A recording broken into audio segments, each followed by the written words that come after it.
name is Lorena, and I'm a data scientist within Syrup. I'm originally from Mexico City. I lived there kind of all of my life growing up, and then I moved to New York around 2 years or 3 years ago for a master's. And now I still live here. I graduated, then started working at Syrup and stayed in the city. I studied actuarial science for undergrad, so very heavy on like statistics, and I kind of really enjoyed the kind of probability part of it, linear algebra as well. And I had a couple of algorithm classes, and I liked that. Those classes I think were my favorite. So it was just like kind of the combination of things that I liked that fit in really well with data science. So it just, yeah, it kind of felt like, I don't know, it was just everything that I enjoyed. I really wanted to go back to working on a startup. I just find it very exciting to like build something from scratch. And also like the ownership and accountability you get there, that like things work out because you're kind of doing a good job or not. Like the impact that you can have is so much bigger, which is something that excites me and kind of scares me a little bit as well. The other big part is I wanted a company where kind of the function of data science, or what I did, was kind of at the core of the product, which I mean, Syrup's forecasting engine is a really big part of the recommendations that we make. So that was another like really big part. And the last one, I guess, was like more team related. I remember in the interviews, it felt like a collaborative team solving session when I was going through the interviews. It just felt like, it didn't feel like it was a panel where I was getting like looked at and kind of interviewed, which I was.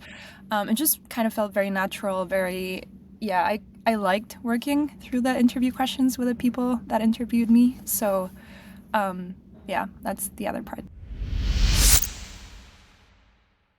I guess it's a combination of like, it's very exciting because there's a lot of like changes happening. A lot of the recent impact and like benefit that we've seen from AI right now has been from research that has existed for like 30 years. But it's very exciting to be in a point in time where like it's actually being used a lot and it has a lot of impact in the business and stuff like that. So like just working on that feels very rewarding. And on the other side, it can be quite intimidating because it means that things are moving so fast. So like it's hard to keep up with the pace of change of things. So it just means like kind of spending time researching, reading, understanding what's new. And that's part of like the field changing so quickly. But I'd say like exciting and intimidating in summary. I'm working on the hypothesis or question of whether if we kind of used a more specialized model for subsets of the data, it could be like use one model by channel, we use one for e-com, for retail, use one model for like high selling versus low selling items, or like for items that are quite new versus others that kind of are never out of supply and stuff like that. Would that give us a boost in performance? So it's just kind of thinking about the different subsets of data that make sense to like have a model trained to them. And then kind of also the training part and evaluation part of like actually testing the hypothesis that we have on whether that brings us better results or not.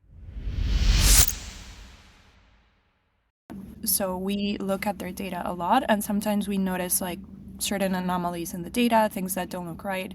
And that's helpful to them because they can actually correct or fix it before it becomes a problem. The other part is, as I said, to like build a model, we need to look a lot at the data. So we have a good intuition about like sales trends and behavior of like different stores, SKUs and stuff like that. So also like insights into that, I think it's super helpful. And yeah, I think the last one is like the team has like kind of seasoned people that have worked on forecasting for retail in specific for a lot of years. So there's like a lot of interesting ideas on like external sources of data and additional like problems that can be solved through data science that kind of the companies can benefit from as well.